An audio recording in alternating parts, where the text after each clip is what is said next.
Hello student, welcome to bio the natural science classes online. आज हम discuss करने वाले हैं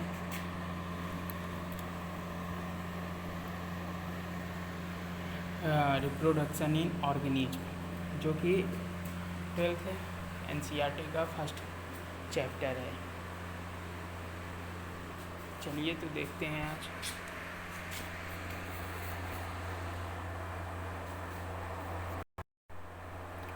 अब तक हमने देखा है कि एसेक्सुअल रिप्रोडक्शन क्या होता है, लाइफ स्पैन क्या होती है, लाइफ साइकिल क्या होता है, और किस तरह से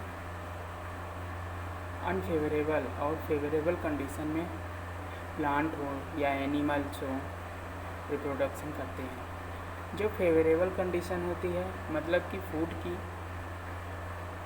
जो ज़रूरत होती है वो पर्याप्त मात्रा में होती है, तब प्लांट एसेक्सुअल मीन्स कि वेजिटेटिव रिप्रोडक्शन करते हैं।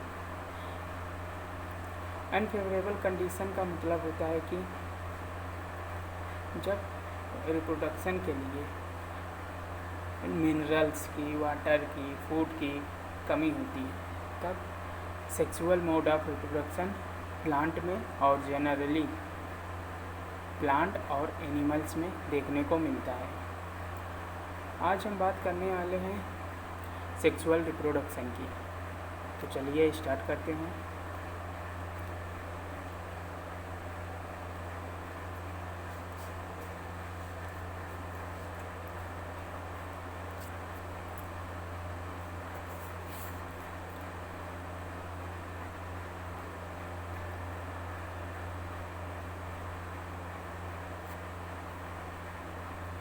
Sexual reproduction involve formation of male and female gametes either by same individual or by different individuals of the opposite sex।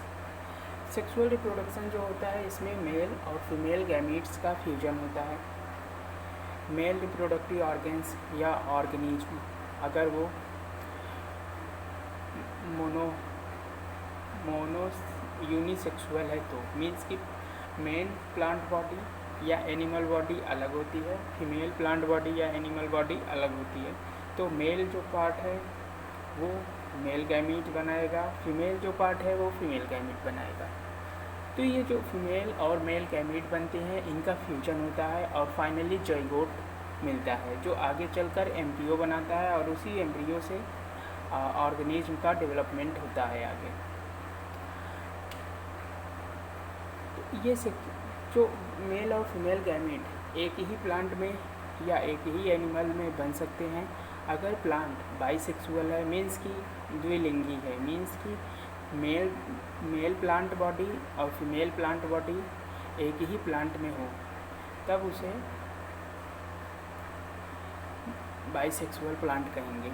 और अगर एनिमल में male plant reproductive organ, female reproductive organ एक ही animals body में हो, तब उसे hermaphrodite कहेंगे, means कि मोनोसियस कहेंगे,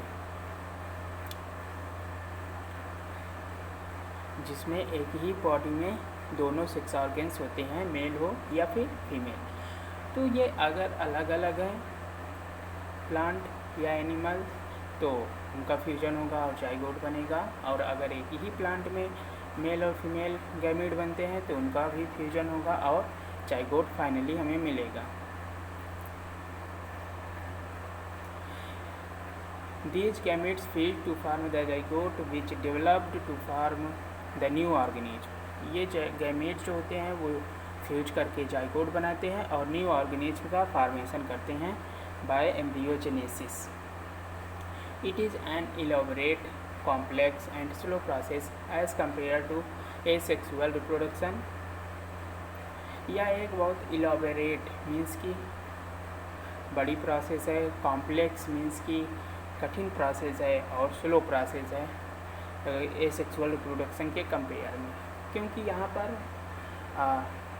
सेक्सुअल रिप्रोडक्शन में गैमीट्स का फॉर्मेशन होता है, मीन्स की गैमीटोजेनेसिस होती है, और फिर उसको फ्यूजन होता है, मीन्स की फर्टिलाइजेशन होता है, फिर पोस्ट फर्टिलाइजेशन इवेंट्स होते हैं, मीन्स कि उनका डेवलपमेंट होता है, एम्ब्रियोजेनेसिस होता है, एम्ब्रियो का फॉर्मेशन होता है। तो यहाँ ये बहुत ही कॉम्प्लेक्स और स्लो प्रोसेस होता है और ये धीरे धीरे होता है और अनफेवरेबल कंडीशन में देखने को मिलता है। जबकि सेक्सुअल रिप्रोडक्शन जो है हमारा फेवरेबल कंडीशन, एसेक्सुअल रिप्रोडक्शन जो है वो फेवरेबल कंडीशन में मिलता है, जहाँ पर फूड और मिनरल्स, वाटर की ज़रूरत पर्याप्त मात्रा में प्रेजेंस होती है। Because of fusion of male and female gametes, sexual reproduction result in offspring that are not identical to the parents or amongst themselves।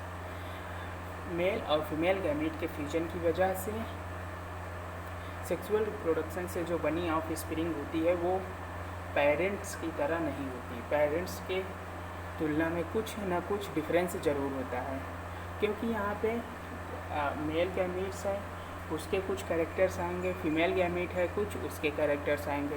Male gamete हम जानते हैं कि उसमें हाफ क्रोमोसोम्स होता है, half set of chromosome. Female gamete में भी half set of chromosome होता है। जब उसका फर्टिलाइजेशन होता है तो वो बनाता है जाइगोट और डबलेट बनाता है, डबल 2n। तो यहाँ पे हमें कुछ वेरिएशन देखने को मिलता है सेक्सुअल रिप्रोडक्शन में। जबकि एसेक्सुअल रिप्रोडक्शन की बात करें तो वहाँ पर एक ही प्लांट बॉडी से, मीन्स की सोमैटिक बॉडी से, सोमैटिक पार्ट से, वेजिटेटिव पार्ट से प्लांट या एनिमल का डेवलपमेंट होता है, जहाँ पे गैमीट का फ्यूजन नहीं होता, मीन्स की कोई वेरिएशन क्रिएट नहीं होता। और ऑफस्प्रिंग जो होता है वो क्लोन की तरह दिखता है, मीन्स कि हूबहू कॉपी होती है पेरेंट की। जबकि सेक्सुअल रिप्रोडक्शन में ऐसा नहीं होता है। सभी ऑर्गेनिज्म जो होते हैं अगर सेक्सुअल रिप्रोडक्शन से ऑफस्प्रिंग की प्रोडक्शन करते हैं तो उनमें कुछ न कुछ वेरिएशन ज़रूर होगा। I study of diverse organism, plants, animals और fungi, so that through they differ so greatly in external morphology. अगर डाइवर्स ऑर्गेनिज्म की स्टडी करें, जैसे कि प्लांट्स हो, एनिमल्स हो या फिर फंजाई हो, तो इनमें एक्सटर्नल मॉर्फोलॉजी बहुत ही डिफरेंट होती है। जैसे कि प्लांट की देखें तो हम इसमें देखेंगे रूट है, सूट है और लीफ है, फ्लावर्स भी होते हैं, डिफरेंट स्ट्रक्चर्स होते हैं। एनिमल्स में देखें तो इनमें भी डिफरेंट स्ट्रक्चर्स होते हैं, ऑर्गन सिस्टम्स होते हैं। फंजाई में देखें तो इनकी बॉडी भी माइसीलियम की बनी होती है, जो कि उसकी यूनिट होती है फंजाई की, fungi plant body, fungi body की यूनिट होती है माइसीलियम। तो इसमें बहुत ही एक्सटर्नल मॉर्फोलॉजी डिफरेंस होता है। इंटरनल स्ट्रक्चर भी इनका अलग अलग होता है। जैसे कि प्लांट में देखें तो हमें कोई प्रॉपर ऑर्गन सिस्टम नहीं मिलता। ऑर्गन सिस्टम तो होता है लेकिन डिफरेंट होते हैं। जैसे कि ऑर्गन सिस्टम की बात करें, जैसे जाइलम्स हो गया, ये एक ऑर्गन की तरह बिहेव करता है। फ्लोएम हो गया, companion cells, sieve tubes, root system, shoot system, ये सब पार्ट होते हैं ये प्लांट्स में। और एनिमल्स में बात करें तो इसमें होता है digestive system, respiratory system, circulatory system, coordinate, endocrine system, nervous system, skeleton system, ये सब अलग अलग सिस्टम्स होते हैं जो कि एक्सटर्नल मॉर्फोलॉजी और इंटरनल मॉर्फोलॉजी और फिजियोलॉजी में डिफरेंस देखने को मिलता है। तो अलग अलग एनिमल्स में या प्लांट्स में अलग अलग तरीके से मॉर्फोलॉजी होती है, एनाटॉमी होती है, फिजियोलॉजी होती है।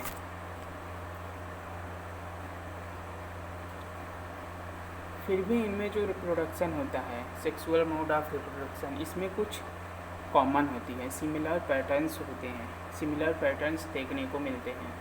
जैसे कि चाहे वो प्लांट हो चाहे एनिमल, अगर सेक्सुअल रिप्रोडक्शन होता है तो इसमें पहले गैमीट बनेगा गैमीटोजेनेसिस के थ्रू, और उसका फर्टिलाइजेशन होगा जिसे सिंगैमी कहते हैं, और फिर उसका डेवलपमेंट होगा एम्ब्रियोजेनेसिस के थ्रू और एम्ब्रियो बनेगा, और यही एम्ब्रियो चलकर एक यंग प्लांट बॉडी या फिर एनिमल बॉडी का फॉर्मेशन करेगी। तो ये जो पैटर्न होता है वो चाहे प्लांट हो चाहे एनिमल हो चाहे फंजाई हो, एल्गा हो, मोनेरन्स हो, अगर सेक्सुअल रिप्रोडक्शन होता है तो वहाँ पे ये सब कॉमन होता है, पैटर्न्स जो होते हैं कॉमन हो जाते हैं। भले ही स्ट्रक्चर में कुछ न कुछ डिफरेंस हो, फिजियोलॉजी इसकी डिफरेंस हो और एनाटॉमी में कुछ न कुछ डिफरेंस हो, लेकिन जो इसका मोड ऑफ रिप्रोडक्शन का पैटर्न होता है वो सिमिलर होगा। मीन्स कि गैमेटोजेनेसिस होगी, फर्टिलाइजेशन सिंगैमी होगी और एम्ब्रियोजेनेसिस होगा। Let us first discuss what features are come to diverse organism. All organism have to reach a certain stage of growth and maturity in their life. सभी organism एक certain stage growth की एक certain stage पर पहुंचते हैं, maturity की stage पे पहुंचते हैं। सेक्सुअल रिप्रोडक्शन मीन्स कि सेक्सुअल स्टेज पे पहुंचने के पहले सभी प्लांट या एनिमल्स का पहले ग्रोथ होगा, फिर उसका वो मैच्योर होगा और फिर फाइनली वो रिप्रोडक्टिव स्टेज में आएगा। रिप्रोडक्टिव स्टेज में आएगा तो वो अपने जैसा एक एनिमल्स या प्लांट मीन्स की ऑफ स्प्रिंग का फॉर्मेशन करके जाएगा ताकि उसकी स्पीसीज जो है अर्थ पर बनी रहे। That period of growth is called juvenile phase.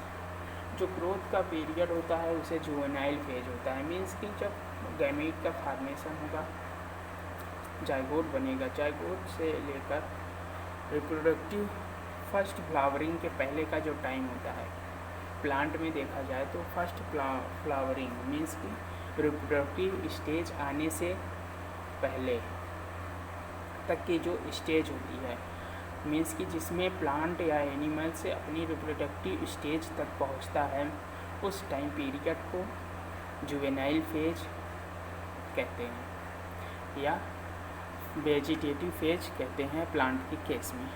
Animal के केस में जुवेनाइल फेज कहते हैं। ये दोनों भी कह सकते हैं, लेकिन जनरली हम देखते हैं कि जुवेनाइल एनिमल्स के लिए यूज किया जाता है और वेजिटेटिव प्लांट के लिए यूज किया जाता है।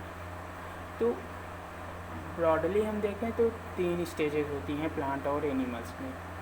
Before reproduction vegetative stage, during reproduction, after reproduction, post reproductive stage या रिप्रोडक्टिव स्टेज देखने को मिलती है। तो ये 2 स्टेजेस कॉमन होती हैं सभी प्लांट और एनिमल्स में। फर्स्ट रिप्रोडक्शन के पहले जुवेनाइल फेज और आफ्टर रिप्रोडक्शन या ड्यूरिंग रिप्रोडक्शन उसे रिप्रोडक्टिव फेज में रखा जाता है।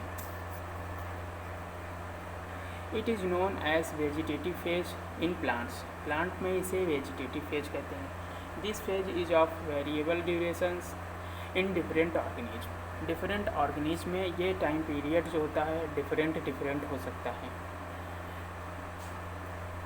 कुछ में वेजिटेटिव फेज लॉन्ग टाइम होता है, कुछ में शॉर्ट टाइम होता है।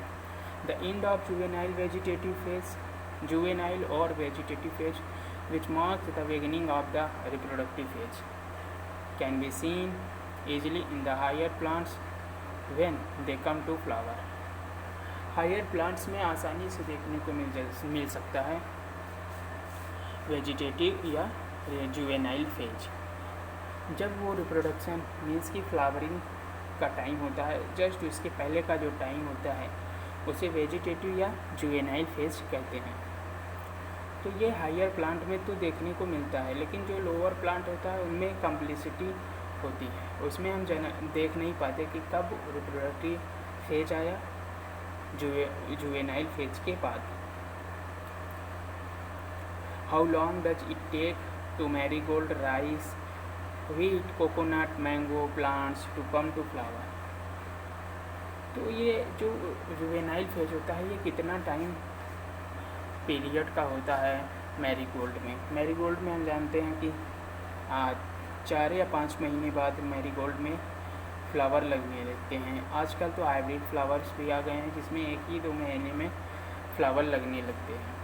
राइस की बात करें तो राइस में 2 महीने 3 महीने से लेकर 6 महीने तक वेजिटेटिव, 5 महीने तक वेजिटेटिव फेज रहती है और उसके बाद राइस फ्लावरिंग होती है। व्हीट की केस में भी ऐसा ही है कि 2 महीने से 5 महीने 6 महीने तक वेजिटेटिव फेज रहती है। कोकोनट की बात करें तो इसका आइडिया एग्जैक्टली मुझे नहीं है, लेकिन इसमें वेजिटेटिव फेज काफ़ी लंबा समय होता है। मैंगो में भी काफ़ी लंबा समय लेता है वेजिटेटिव या जुवेनाइल फेज फर्स्ट फ्लावरिंग आने से पहले, लेकिन इसमें हम देख सकते हैं कि कब फ्लावर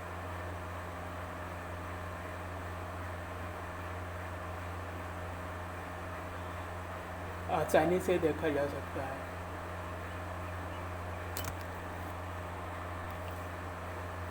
इन सम प्लांट्स, कुछ प्लांट में जहाँ पर फ्लावरिंग 1 से अधिक बार होती है।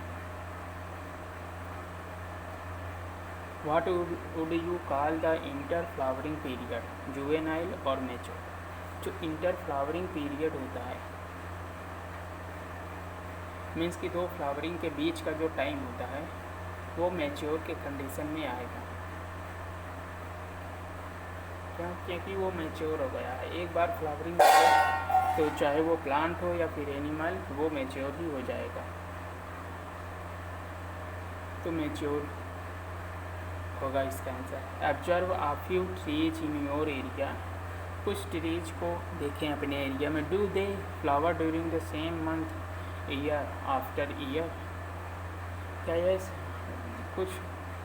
क्या ये सभी प्लांट्स या फिर जो एनिमल्स होते हैं वो उनमें फ्लावरिंग, अगर प्लांट है तो इनमें फ्लावरिंग और अगर एनिमल्स है तो उनमें रिप्रोडक्शन का जो टाइम होता है वो सेम मंथ में होता है या फिर ईयर में होता है, सेम ईयर में। हाँ, अगर आप देखेंगे तो प्लांट में जो फ्लावरिंग आती है वो लगभग, अगर मैंगो ट्री है तो वो सेम टाइम पे आएगा। सेम टाइम पे मीन्स कि सेम मंथ में आएगा। और अगर एनिमल है तो वो भी सेम मंथ में आएगा। जैसे कि आम जो है वो जनरली उनमें जो फ्लावर लगते हैं मैंगो ट्री में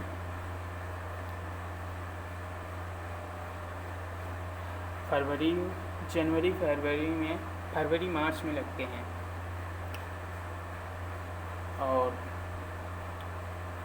जो डॉग होते हैं उनमें कुछ विंटर सीजन में रिप्रोडक्शन करते हैं और कुछ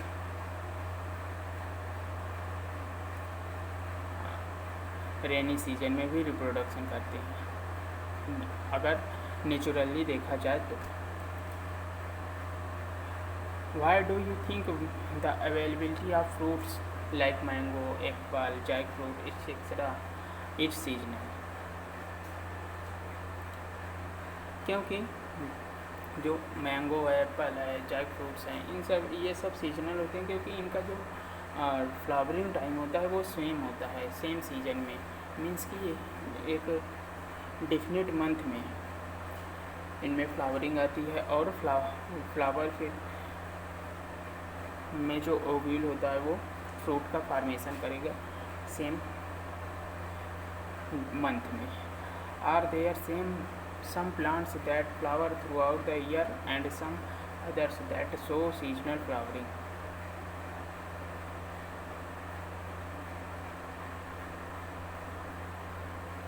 कुछ प्लांट्स होते हैं जो फ्लावर करते हैं पूरे ईयर तक, and some others that show seasonal flowering. और कुछ फ्लावर्स प्लांट्स होते हैं जो सीजनल, जिसमें सीजनल फ्लावरिंग देखने को मिलती है। तो जो जिसमें सीजनल फ्लावरिंग देखने को मिलती है उन्हें सीजनल ब्रीडर्स कहते हैं, और जिसमें थ्रू आउट द ईयर देखने को मिलता है उसे कॉन्टिन्यूस ब्रीडर्स कहते हैं। Plants the annual and biennial types. Plants जो होते हैं एनुअल मीन्स की वार्षिक और द्विवार्षिक होते हैं। बहुवर्षीय, वर्षीय और द्विवर्षीय होते हैं। So clear cut vegetative reproduction and senescent phase, but in the perennial species it is very difficult to clearly define these phases। जो एनुअल और बाइएनियल मीन्स एक वर्षीय द्विवर्षीय प्लांट्स होते हैं उनमें वेजिटेटिव रिप्रोडक्टिव और सेनेसेंट फेज आसानी से देखने को मिल जाएगी हमें। लेकिन जो पेरेनियल मीन्स की बहुवर्षीय प्लांट्स होते हैं उनमें रिप्रोडक्टिव, वेजिटेटिव, रिप्रोडक्टिव और सेनेसेंट फेज एक लॉन्ग टाइम का होता है। तो उनमें हम आसानी से देख नहीं पाते हैं कि कब तक उसमें वेजिटेटिव फेज आई और कब फिर रिप्रोडक्टिव फेज आई और वे सेनेसेंट फेज कब आ गई। ये बहुत लॉन्ग टाइम का होता है और हम इसे जनरली देख नहीं पाते। जबकि एनुअल और बाइएनियल में हम इसको देख सकते हैं आसानी से। Some of them such as bamboo species flower only once in their life time. इनमें से कुछ हैं जैसे कि बम्बू स्पीसीज, ये अपनी लाइफ टाइम में एक ही बार फ्लावरिंग करते हैं, 50 से 100 साल में एक बार। और जैसे स्ट्रॉबिलेंथस कुंथियाना है, नील कुरंजी, ये 12 साल में एक बार फ्लावरिंग करता है।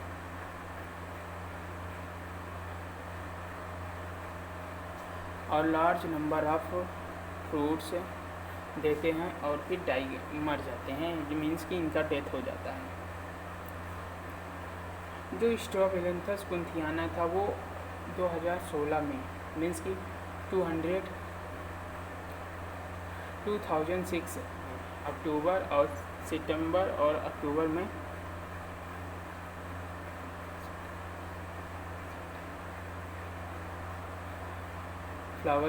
फ्लावरिंग आई थी उसमें, और ये पूरा ब्लू हो जाता है जहाँ पे वो होता है स्ट्रॉबिलेंथस कुंथियाना, केरल का, तमिलनाडु और कर्नाटक में। वहाँ पे ये पूरा ब्लू वैली बन जाती है, नीली घाटी बन जाती है। उसको दूर से, बहुत दूर से आदमी उसे देखने के लिए आते हैं, tourist. Its mass flowering transformed large tracts of hilly areas in Kerala, Karnataka and Tamil Nadu into blue stages and attracted a large number of tourists.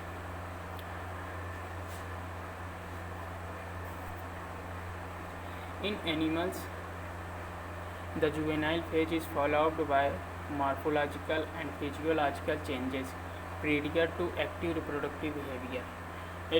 Animals में जुवेनाइल फेज जो होता है मॉर्फोलॉजिकल और फिजियोलॉजिकल चेंजेस के पहले तक की होती है, और जब उनमें मॉर्फोलॉजिकल और फिजियोलॉजिकल चेंजेस आते हैं तो वो रिप्रोडक्टिव स्टेज में पहुंच जाता है और फर्स्ट टाइम रिप्रोडक्शन के लिए वो प्रिपेयर हो जाता है। The reproductive phase is also of variable duration in different organism. Reproductive phase जो होती है वो डिफरेंट ऑर्गेनिज्म में डिफरेंट हो सकती है। अलग अलग ऑर्गेनिज्म में अलग अलग टाइम पीरियड होता है रिप्रोडक्शन का। Can you list the changes in human beings that are indicative of reproductive maturity. Human being में रिप्रोडक्टिव मैच्योरिटी का कौन कौन सा इंडिकेशन देखने को मिलता है।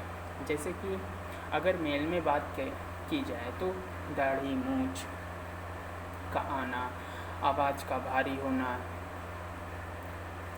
हार्मोनल चेंजेस,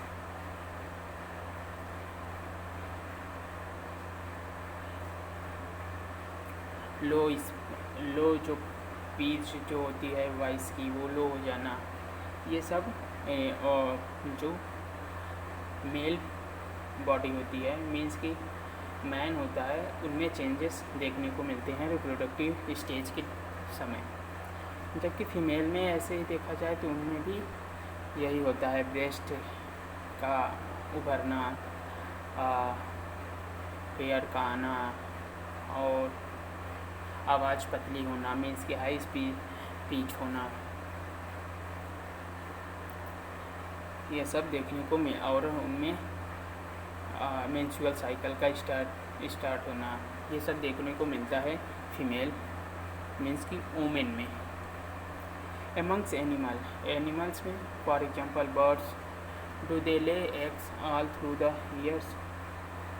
एनिमल्स में जैसे कि उदाहरण के लिए बर्ड्स हैं, ये पूरे साल तक अंडे देते रहते हैं, हाँ कुछ कंडीशंस में होते हैं, और it is a seasonal phenomena, हाँ कुछ में सीजनल होते हैं। जैसे कि हम कैपिटिव बर्ड्स की बात करें, जैसे कि हैन की बात करें, तो जो फार्म होता है, पोल्ट्री फार्म जो होता है, उनमें जो रिप्रोडक्शन की रेट होती है हैन में, वो थ्रू आउट द ईयर होती है। जबकि नेचुरली हम देखें तो जो हैन होती है वो सीजनल होती है। तो जो अगर नेचुरली देखा जाए तो हैन जो होते हैं वो सीजनल ब्रीडर्स होते हैं, और अगर ब्रीडर जो हाइब्रिड होते हैं, जो पोल्ट्री फार्म में कमर्शियलाइजेशन के लिए एग के लिए जो पोल्ट्री फार्म बनाई जाती है, उनमें देखेंगे तो वो पूरा वर्ष तक रिप्रोडक्शन करते हैं और अंडे देते रहते हैं। What about other animals like frogs and lizards. Frog और लिजार्ड के लिए क्या है, तो फ्रॉग्स और लिजार्ड जो होते हैं ये सीजनल ब्रीडर्स होते हैं, मीन्स कि एक निश्चित समय पे, एक डिफिनिट टाइम पर रिप्रोडक्शन होता है इनमें। You will notice that birds living in nature lay eggs only seasonally. अगर नेचर में रह रही है बर्ड्स तो वो केवल सीजनल ब्रीडर्स होगी, जैसे कि हमने बात की है hen की। However birds in captivity as in poultry farms can made to lay eggs throughout the year. In this case, laying eggs is not related to reproduction, but it is commercial exploitation for human welfare. ये reproduction से इसका कोई relation नहीं होता है, बल्कि ये commercialisation के लिए होता है। मीन्स कि इंडस्ट्रीज़ में एग के फार्मेशन किया जाता है, पोल्ट्री फार्म में एग्स का लेइंग की जाती है hen के थ्रू, और उसका फिर मार्केट में बेचा जाता है, उसको मार्केट में बेचा जाता है।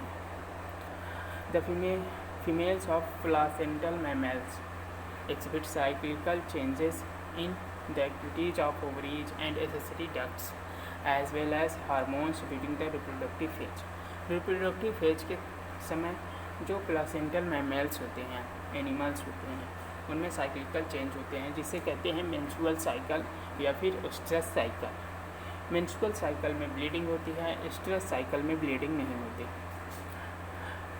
मेंस्ट्रुअल साइकिल ब्लीडिंग स्टेज होती है, स्ट्रेस साइकिल एब्जॉर्प्टिव स्टेजेस होती हैं।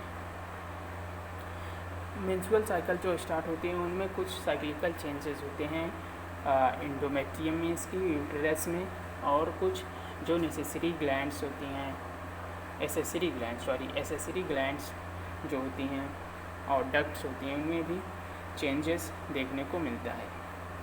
और कुछ हार्मोन्स का लेवल भी बढ़ जाता है रिप्रोडक्टिव फेज के समय। In non primate mammals like cows, sheep, rats, deer, dogs, tiger, etc. Such cyclical changes during reproduction are called oestrus cycle, whereas in primates, monkeys, ape and human it is called menstrual cycle. Primates में बात करें तो जैसे कि monkeys है, app है, man में इनमें मेंस्ट्रुअल साइकिल होता है, जबकि नॉन प्राइमेट्स की बात करें तो उनमें हमें देखने को मिलता है ओएस्ट्रस साइकिल। ओएस्ट्रस साइकिल में ब्लीडिंग नहीं होती और मेंस्ट्रुअल साइकिल में ब्लीडिंग होती। मैनी मैमल्स, कई सारे मैमल्स में, specially those living in natural wild condition, जो नेचुरल या वाइल्ड कंडीशन में रहते हैं, exhibit such साइक्लिकल्स only during favorable seasons in their reproductive phase and are therefore called seasonal predators. Wild या नेचुरल कंडीशन में रहने वाले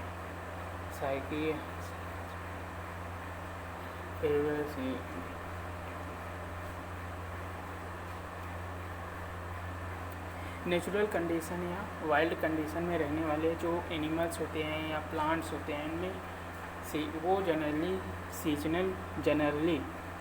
सीजनल ब्रीडर्स ही होते हैं। मीन्स कि उनमें एक डिफिनिट टाइम पर ही रिप्रोडक्शन होता है और उसी समय उसी मंथ में हर ईयर हर वर्ष रिप्रोडक्शन होगा। तो ऐसे एनिमल्स को या प्लांट को सीजनल ब्रीडर्स कहते हैं। Many other mammals are reproductively active throughout their reproductive phase and hence are called continuous breeders. कुछ दूसरे मैमल्स होते हैं जिनमें reproduction through out year means की पूरे वर्ष होता रहता है। ऐसे मैमल्स को कॉन्टिन्यूस ब्रीडर्स कहते हैं। That we all grow old if we live long enough is something that we recognize.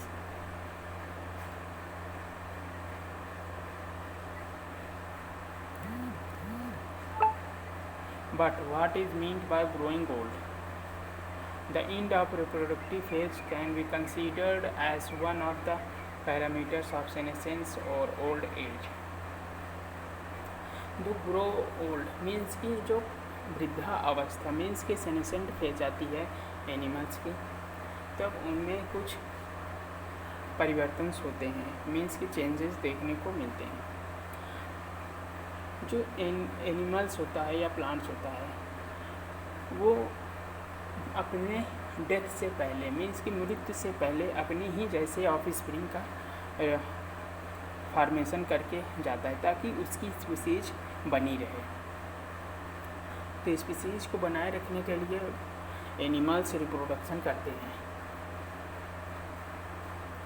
और ये जो रिप्रोडक्शन का एंड ऑफ रिप्रोडक्शन होता है यही सेनेसेंट या ओल्ड एज का पैरामीटर्स होता है। There are concomitant changes in the body. Concomitant changes होता है बॉडी में लाइक स्लोइंग ऑफ मेटाबॉलिज्म का धीरे होना during this last phase of life span.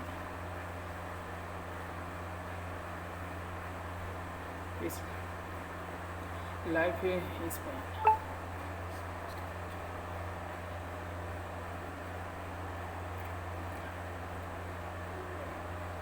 Life के एंड टाइम पर मीन्स कि अंतिम समय पे कुछ बॉडी में चेंजेस होते हैं, मीन्स कि मेटाबॉलिक एक्टिविटीज़ स्लो हो जाती है जिसे सेनेसेंट फेज कहते हैं।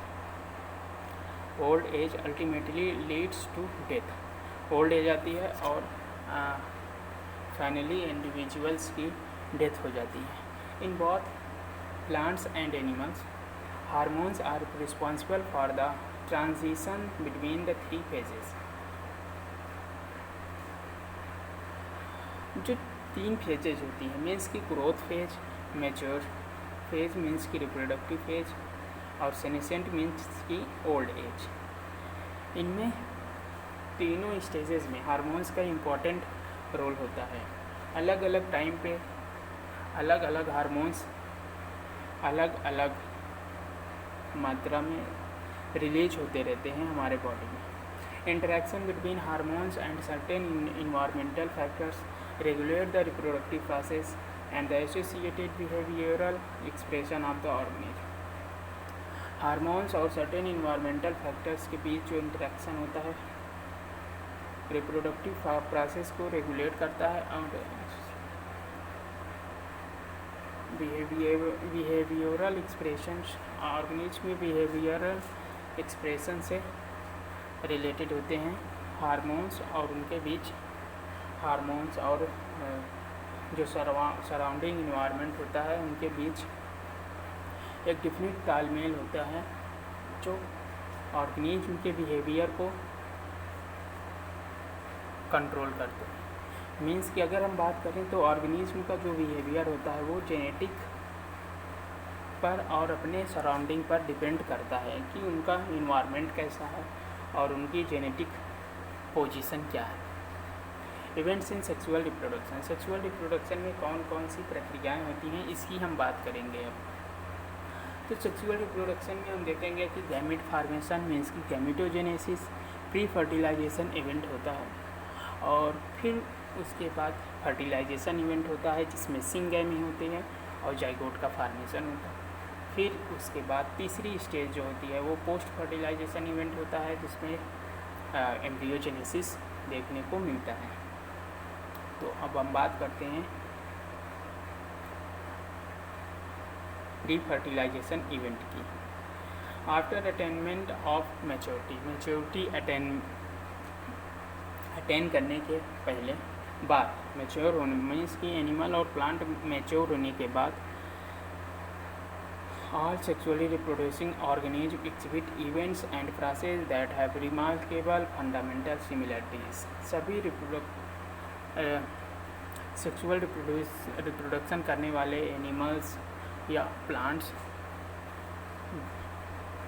एक रिमार्केबल फंडामेंटल चेंजेस शो करते हैं जब वो ग्रो हो जाते हैं, फुली डेवलप्ड हो जाते हैं, मैच्योर हो जाते हैं, मीन्स की रिप्रोडक्टिव स्टेज में पहुंच जाते हैं, तब उनमें कुछ रिमार्केबल चेंजेस देखने को मिलता है, चाहे वो प्लांट हो या फिर animal.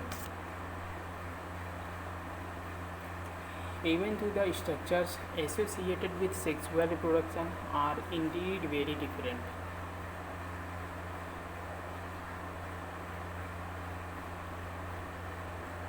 the events of sexual reproduction through elaborate and complex follow a regular sequence। जो सेक्सुअल रिप्रोडक्शन होता है वो कॉम्प्लेक्स होता है, इलाबोरेट होता है, स्लो होता है और एक डिफिनिट पैटर्न में इसकी एक रेगुलर सीक्वेंस में होता है। Sexual reproduction is characterized by the fusion और fertilization of the male and female gametes, the formation of zygote and embryogenesis।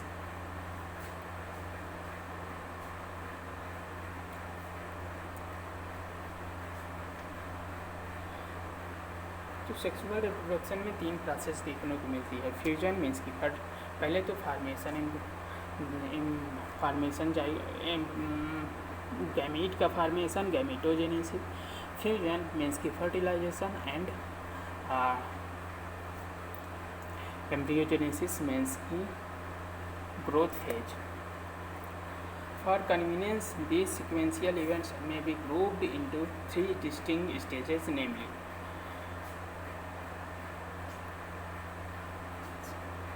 इसे 3 सीक्वेंस में ग्रुप्ड किया जा सकता है, 3 समूहों में बांटा जा सकता है। पहला है प्री फर्टिलाइजेशन इवेंट, दूसरा है फर्टिलाइजेशन इवेंट, तीसरा है पोस्ट फर्टिलाइजेशन इवेंट्स। तो अब हम बात करेंगे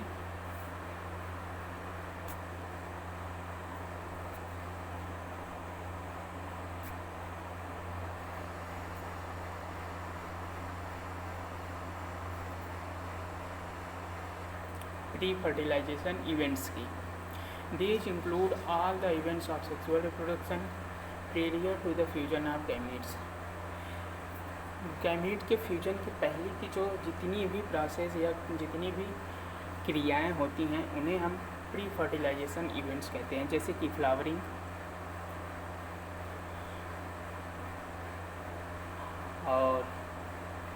उनमें रिप्रोडक्टिव ऑर्गन्स का डेवलपमेंट होना, ये सब प्री फर्टिलाइजेशन इवेंट कहलाता है।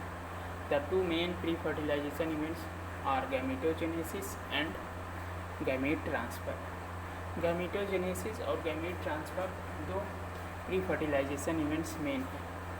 गैमेटोजेनेसिस मीन्स कि गैमेट का फॉर्मेशन, और ट्रांसफ़र ऑफ गैमेट्स मीन्स कि एक गैमेट्स का दूसरे गैमेट तक पहुंचना। Gametogenesis as you are already aware, जैसे कि आप पहले से ही परिचित हैं, gametogenesis refers to the process of formation of the two types of gametes.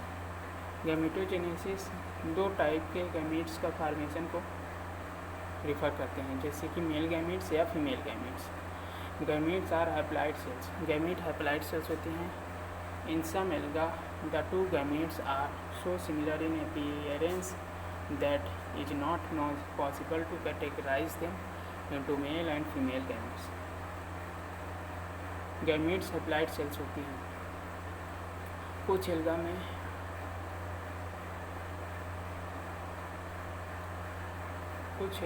Gametes similar होते हैं अपीयरेंस में, और उन्हें categorise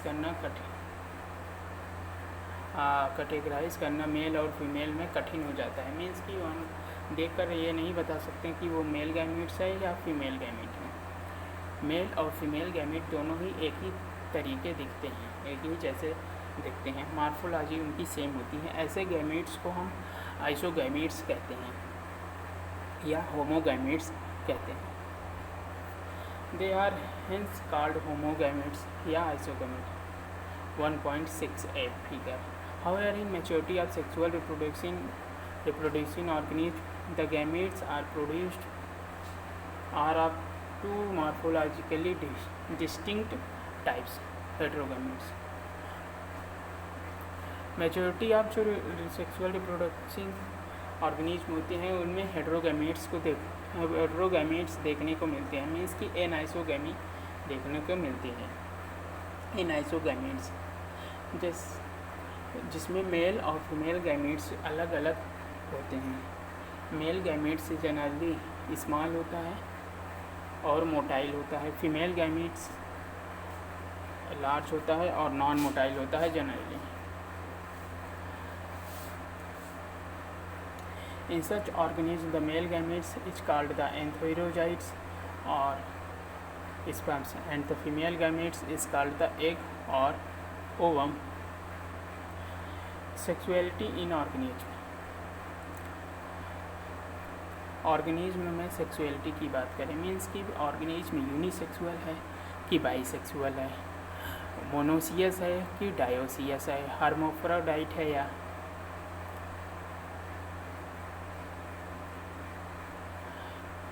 sexual reproduction in organism generally involves the fusion of gametes from two different individuals. Sexual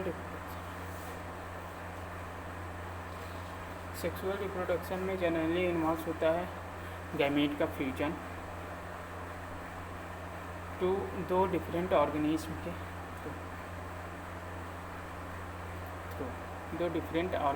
through, but this is not always true. ये हमेशा सही नहीं होता। From your recollection of examples,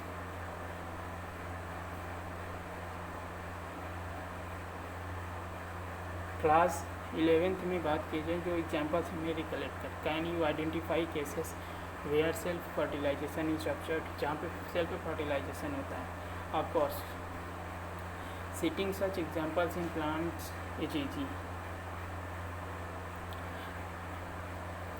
plants में है both male and female reproductive structures in the same plant bisexual or on different plants unisexual. Plants में अगर plant mail और फीमेल प्लांट बॉडी एक ही प्लांट में है तो उसे यूनिसेक्सुअल कहेंगे, बाईसेक्सुअल कहेंगे। मेल और फीमेल प्लांट बॉडी एक ही प्लांट में है तो उसे बाईसेक्सुअल प्लांट कहेंगे। और अगर अलग अलग प्लांट बॉडी में है तो उसे यूनिसेक्सुअल कहेंगे। और यूनिसेक्सुअल मीन्स की डायोसियस प्लांट मीन्स की मेल प्लांट बॉडी अलग प्लांट पे है, फीमेल प्लांट बॉडी अलग प्लांट पर है। और अगर एक ही प्लांट में मेल और फीमेल सेक्स ऑर्गन है तो उसे मोनोसियस कहेंगे और उसे बाइसेक्सुअल प्लांट कहेंगे, होमोथैलिक कहेंगे। In several fungi and plants terms such as homothelic and monoecious are used to denote the bisexual condition, and the heterothelic and dioecious are terms used to describe unisexual condition. In flowering plants,